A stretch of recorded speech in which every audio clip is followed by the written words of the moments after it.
Assalamualaikum, perkenalkan saya perwakilan dari kelompok 1 mata kuliah Ekologi Pesisir ingin mempresentasikan tentang nilai estuari dan jasa ekosistem pesisir.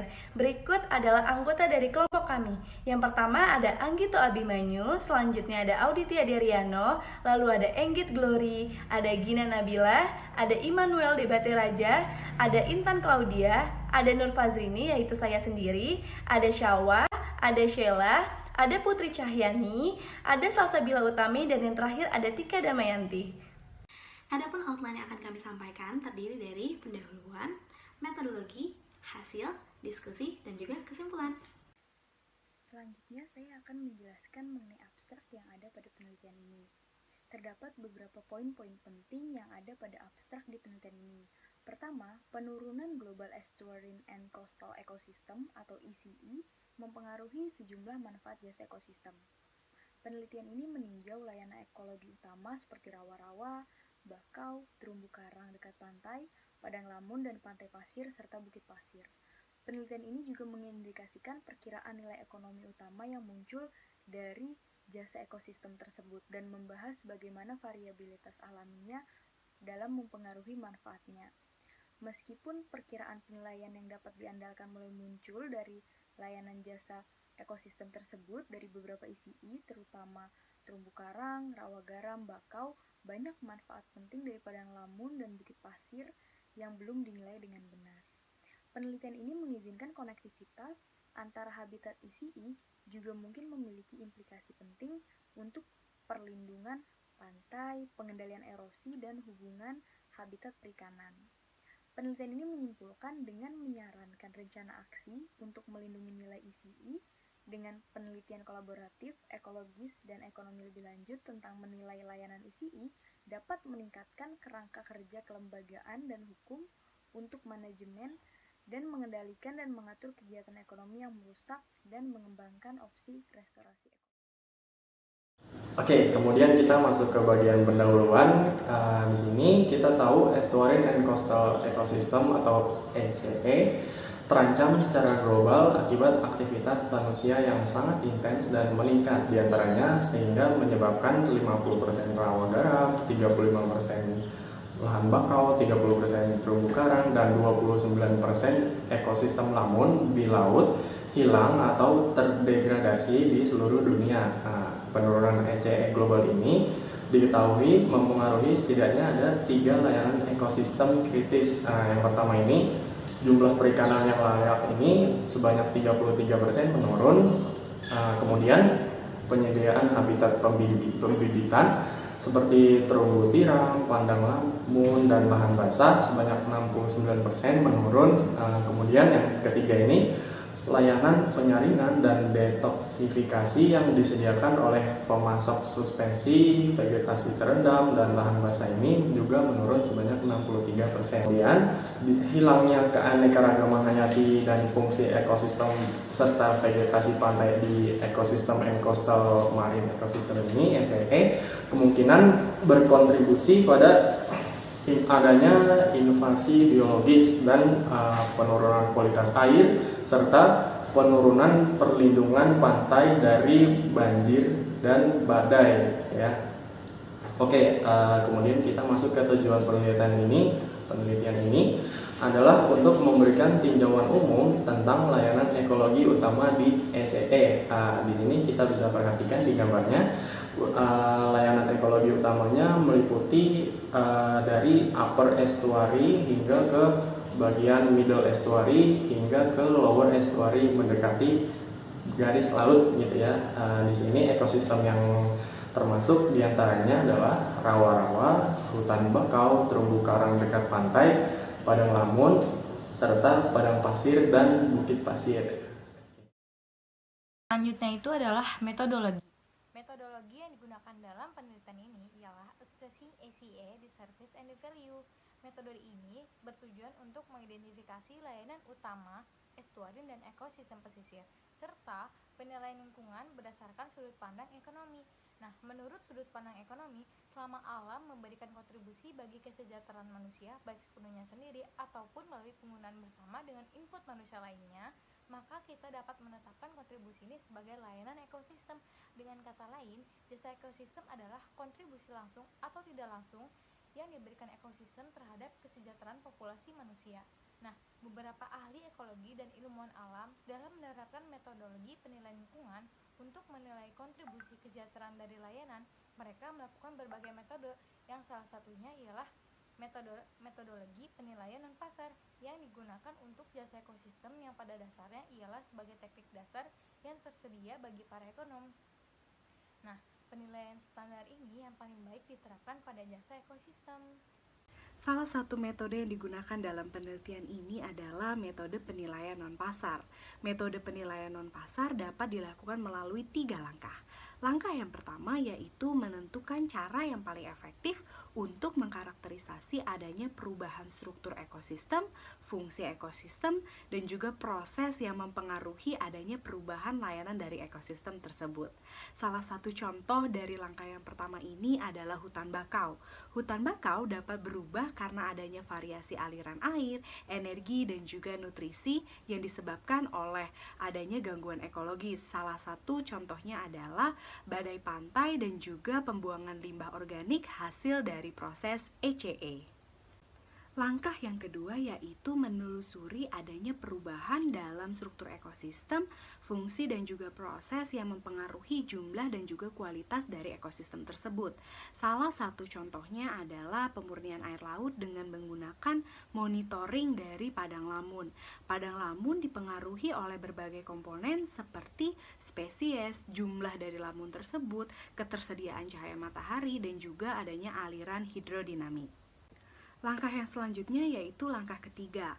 Langkah ketiga ini dapat dilakukan jika langkah yang pertama dan juga langkah yang kedua sudah dilakukan. Langkah yang ketiga dilakukan dengan menggunakan nilai ekonomi untuk melihat kesejahteraan manusia terhadap adanya perubahan dari jasa ekosistem tersebut.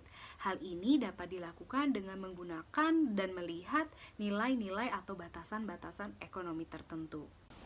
Nah, metode selanjutnya yaitu mengenai integrasi layanan ICI utama atau ekosistem estuari dan pesisir. Nah, tujuan dari review kali ini yaitu untuk mengetahui keadaan ekosistem saat ini dengan mengidentifikasi dan menilai layanan ICI utama, yaitu dengan cara mengetahui kemajuan dalam mengintegrasikan pengetahuan tentang fungsi produksi ekologis.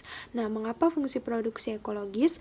Karena pengetahuan tersebut masih belum banyak diketahui dan datanya masih belum memadai. Nah, fungsi produksi ekologis tersebut merupakan yang mendasari layanan ICI. Nah, dengan cara metode ekonomi. Nah, sehingga selanjutnya hal tersebut untuk menilai perubahan dalam layanan ini, yaitu layanan ICI, dalam hal dampak pada kesejahteraan manusia. Nah, contoh langkah yang dilakukan yaitu yang pertama, mengidentifikasi jasa ekosistem utama yang terkait dengan 5 ICI kritis, yaitu contohnya terumbu karang, padang lamun, rawa-rawa garam, bakau, dan pantai pasir atau bukit pasir. Kemudian yang kedua, menjelaskan fungsi produksi ekologis yang mendasari setiap layanan dari ICI dengan menilai pengetahuan terkini tentang proses ekosistem, kemudian fungsinya, dan mengendalikan komponen yang penting. Yang ketiga yaitu menjelaskan estimasi nilai ekonomi yang timbul dari sistem layanan dan mengidentifikasi layanan tersebut, di mana tidak ada estimasi nilai ekonomi yang dapat diandalkan. Kemudian yang keempat, membahas pendorong utama, contohnya itu manusia, dari perubahan ekosistem yang mempengaruhi setiap layanan ICI utama. Yang terakhir yaitu hasil tinjauan tersebut dirangkum dalam sebuah tabel untuk setiap ICI. Maksud saja nilai dan jasa atau produk yang ditawarkan ekosistem estuarin dan pinggir pantai. Pada diagram berikut merupakan gambaran ringkas mengenai jasa atau produk yang ditawarkan oleh ekosistem setelah seluruh ekosistem estuarin dinilai dengan metode yang ada. Pada diagram terlihat ekosistem estuarin memiliki struktur, contohnya mangrove, yang mayoritas disusun oleh tanaman mangrove. Dan struktur ini akan memiliki fungsi. pada ekosistem mangrove terdapat banyak fungsi atau manfaat, baik bagi hewan pun bagi manusia. Fungsi inilah yang akan dikonversi menjadi nilai ekonomi bagi manusia dalam bentuk produk maupun jasa. Produk maupun jasa tersebut dibagi-bagi menjadi beberapa kategori seperti yang tertera pada diagram. Poin yang paling penting yaitu bahwa semua kegiatan produksi atau produksi barang atau jasa akan berdampak kembali kepada ekosistem. Jika penggunaannya bersifat eksploitatif, maka ekosistem akan terdegradasi sehingga strukturnya akan rusak dan tidak memiliki fungsi lagi, sehingga perputaran ekonomi pun akan jauh berkurang. Yang kedua, yang selanjutnya adalah ekosistem terumbu karang. Terumbu karang merupakan hewan avertebrata yang bersimbiosis mutualisme dengan alga fotosintesis zooxanthellae.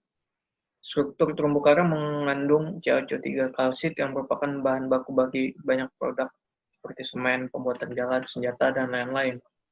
Struktur terumbu karang yang memiliki lubang-lubang akan menjadikan terumbu karang menjadi habitat bagi banyak makhluk hidup, baik hewan, alga, maupun tumbuhan sekalipun, hidup di permukaan terumbu karang. Tumbuhan, hewan, dan alga tersebut akan memberi warna pada terumbu karang sehingga terumbu karang terlihat unik dan indah. Karena hal tersebut, terumbu karang dijadikan sebagai destinasi wisata. Yang menjadikan terumbu karang lebih spesial lagi adalah terumbu karang berperan dalam siklus nutrisi dan juga mencegah erosi pantai dengan menahan ombak yang datang menuju daratan. Lalu, dikarenakan kegunaan dan manfaatnya yang banyak sekali, pemanfaatan terumbu karang justru bersifat eksploitatif. Dengan hanya mementingkan keuntungan jangka pendek saja, tidak melihat jangka panjangnya. Penggunaan bom ikan, penambangan kalsit yang berlebihan, sampah yang ditinggalkan oleh turis, perubahan iklim, pembangunan di daerah sekitar, merupakan contoh penggunaan bersifat eksploitatif yang akan merusak struktur terumbu karang. Perlu diperhatikan bahwa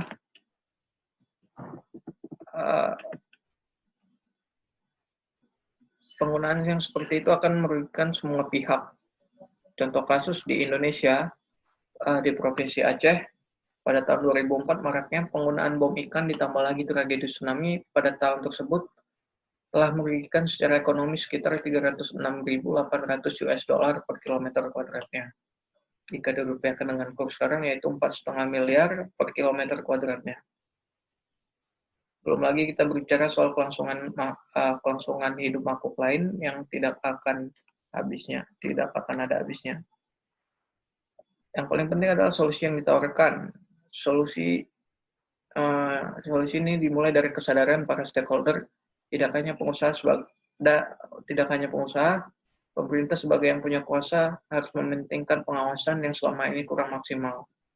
Perlu disusunnya kebijakan yang mengharuskan pengusaha dan warga lokal memanfaatkan ekosistem terumbu karang dengan prinsip berkelanjutan.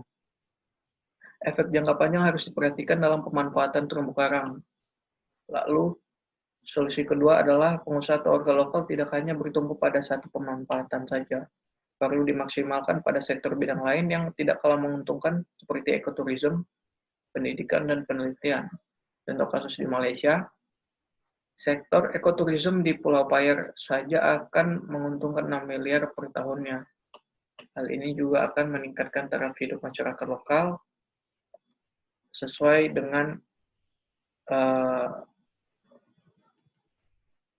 dengan kebijakan-kebijakan yang akan menguntungkan masyarakat lokal tersebut. Adapun ekosistem selanjutnya yaitu ekosistem salt marsh atau sering disebut juga sebagai rawa asin atau padang lamun. Ekosistem ini merupakan ekosistem pesisir padang rumput di zona intertidal pesisir atas antara daratan dan air payau terbuka yang sering terendam oleh banjir pasang surut. Ciri dari ekosistem salt marsh yakni memiliki zonasi tanaman yang tajam, keanekaragaman spesies yang rendah dengan produksi primer dan sekunder yang tinggi. Manfaat dari ekosistem salt marsh terdiri dari 7 manfaat. Yang pertama yakni sebagai bahan bahan baku dan makanan. Jadi selama lebih dari 8.000 tahun manusia itu telah mengandalkan salt marsh sebagai penyedia langsung bahan baku dan makanan. Contohnya itu di Muara Bible di pantai barat Inggris, di mana pendapatan bersih dari merumput di ekosistem salt marsh itu akan menghasilkan 15,27 euro per hektar per tahun.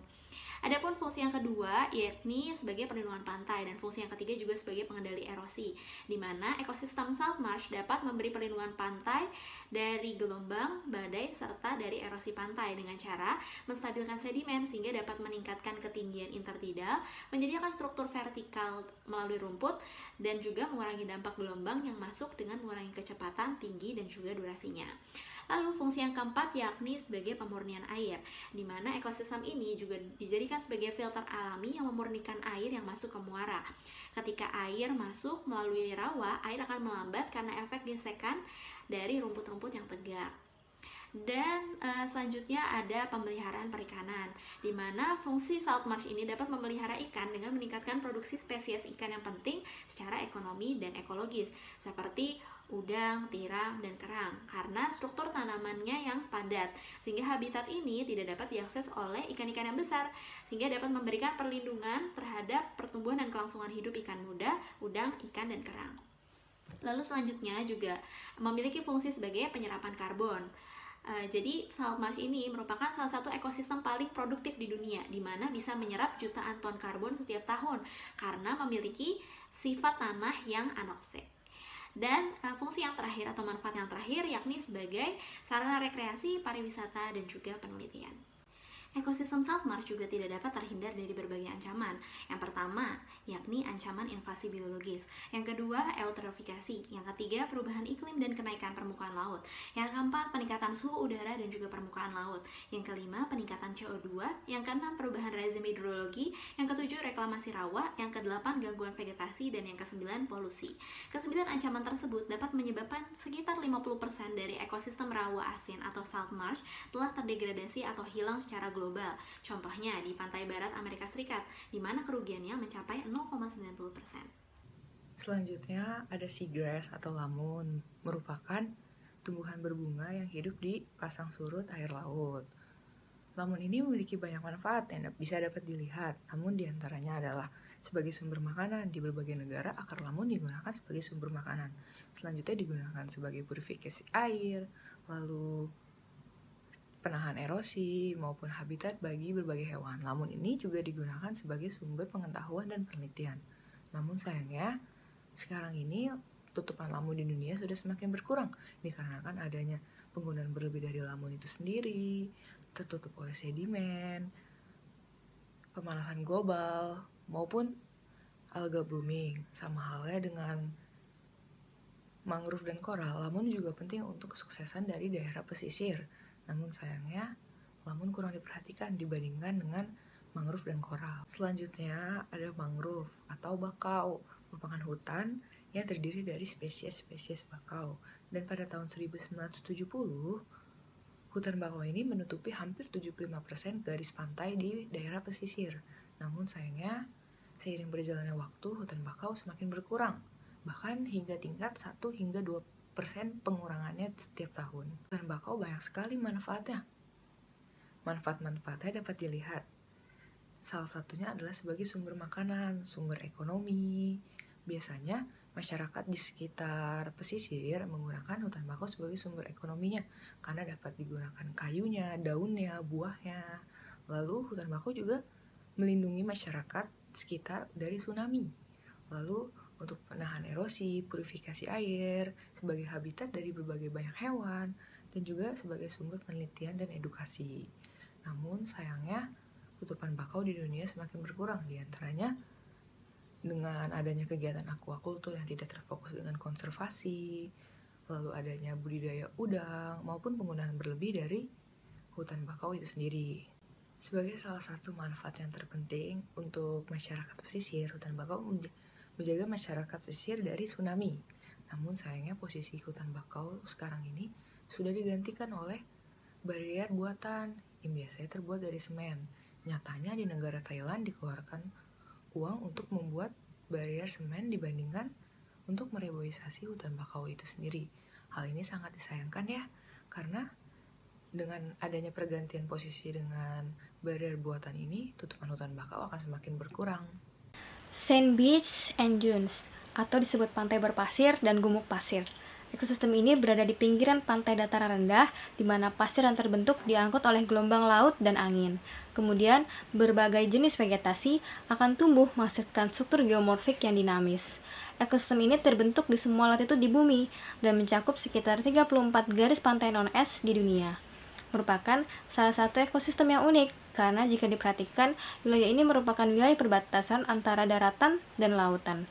Kondisi ini juga yang membuat ekosistem ini memiliki berbagai jasa atau manfaat yang begitu besar nilainya bagi manusia. Berbagai jasa atau manfaat dari pantai berpasir dan gumuk pasir ialah: 1. Sebagai penyedia bahan baku. Contohnya adalah aktivitas pertambangan pasir dan mineral seperti silika dan felspar. Bahan-bahan ini digunakan sebagai bahan produk konstruksi kaca, keramik, dan sebagainya. Sayangnya, aktivitas pertambangan yang berlebihan seringkali menimbulkan efek yang negatif terhadap fungsi pelindungan pantai dan akuifer. Fungsi kedua sebagai pelindungan pantai dan pengendali erosi. Fungsi ini sangat berharga karena bersama vegetasi yang memberikan stabilisasi sedimen dan retensi tanah, wilayah ini akan melindungi daratan dari badai ekstrim, tsunami, dan melemahkan terjangan ombak. Sehingga berbagai jenis aset bisnis, aset aquacultur, bahkan nyawa manusia dan satwa yang tinggal di sekitarnya tetap terlindungi. Beberapa program mencoba membuat pelindung buatan seperti dinding laut dan groins. Sayangnya, manfaat dari bukit pasir alami tetap jauh lebih baik dibandingkan dengan pelindung buatan. Fungsi ketiga ialah sebagai daerah tangkapan air, karena memiliki akuifer yang menyimpan dan memasok sejumlah besar air layak konsumsi bagi populasi pesisir.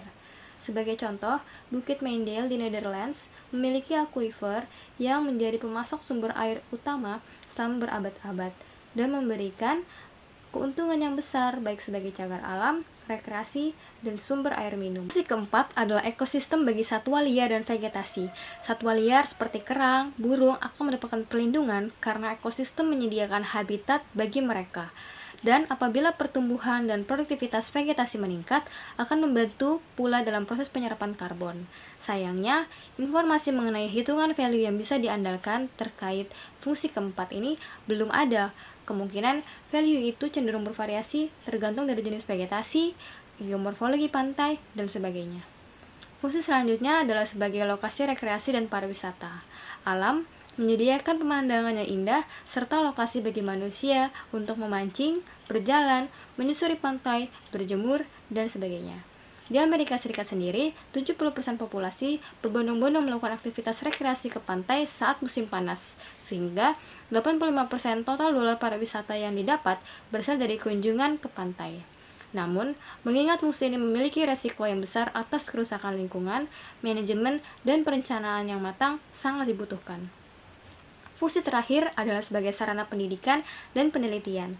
Informasi mengenai perkiraan value dari ekosistem ini masih sangat minim, padahal potensi jasa dan manfaat yang ditawarkan cukup besar, sehingga sangat bijak bagi kita melakukan pencarian informasi yang lebih dalam mengenai ekosistem ini.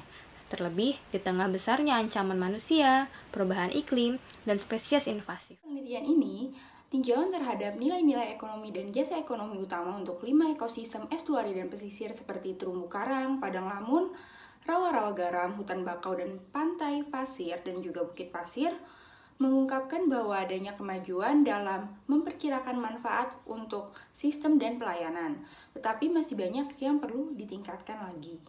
Dapat beberapa isu untuk penelitian selanjutnya, karena penerapan metode penilaian standar untuk jasa ekosistem beberapa masih terhambat yang disebabkan oleh masalah pengukuran, ketersediaan data, dan juga batasan lainnya.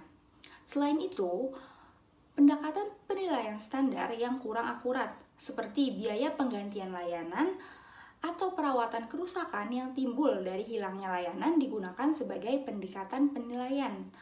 Metode tersebut telah sering digunakan untuk mengukur perlindungan pantai, pengendalian erosi, dan layanan pemurnian air oleh ECE.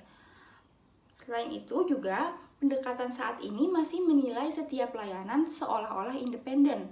Interaksi ekologis padahal sangat mempengaruhi nilai berbagai layanan yang timbul dari satu habitat yang penting untuk penelitian di masa depan dalam menilai layanan ECE. Karena proses dan fungsi ekologis yang serupa serta komponen pengontrol dapat mempengaruhi lebih dari satu jasa ekosistem. Penelitian habitat ekosistem dan pesisir atau ECE juga terhubung secara biologis, seperti banyaknya spesies ikan dan kerang yang memanfaatkan bakau dan padang lamun untuk berkembang biak. Selain itu, produktivitas biologis yang tinggi dari mangrove, rawa-rawa, dan lamun juga menghasilkan sejumlah besar bahan organik yang digunakan secara langsung maupun tidak langsung oleh ikan laut, udang, kepiting, dan spesies lainnya yang berada di sekitarnya. Fungsi ekologis ini sendiri bervariasi secara spasial maupun temporal yang mempengaruhi manfaat yang akan mereka berikan, seperti rendaman gelombang oleh terumbu karang, padang lamun, rawa-rawa, bakau, dan bukit pasir memberikan perlindungan terhadap angin dan kerusakan gelombang yang disebabkan oleh badai pantai dan peristiwa gelombang lainnya. Tetapi besarnya perlindungan ini akan bervariasi secara spasial di sepanjang habitat ini. Selanjutnya juga, kualitas habitat umumnya lebih besar di tepi laut atau pinggiran ekosistem pesisir dibandingkan di daratan yang letaknya lebih jauh. Seperti yang terdapat pada penelitian Peterson dan Turner pada tahun 1994, mereka menemukan bahwa kepadatan sebagian besar ikan dan krustase paling tinggi terdapat di rawa-rawa garam di Louisiana dalam jarak 3 meter dari tepi air dibandingkan dengan rawa-rawa bagian dalam yang jaraknya lebih jauh. Konektivitas habitat ekologi dan pesisir atau ECE mungkin memiliki implikasi penting untuk menilai fungsi ekologis yang menjadi dasar jasa ekosistem utama, seperti perlindungan pantai, pengendalian erosi, dan juga hubungan habitat perikanan.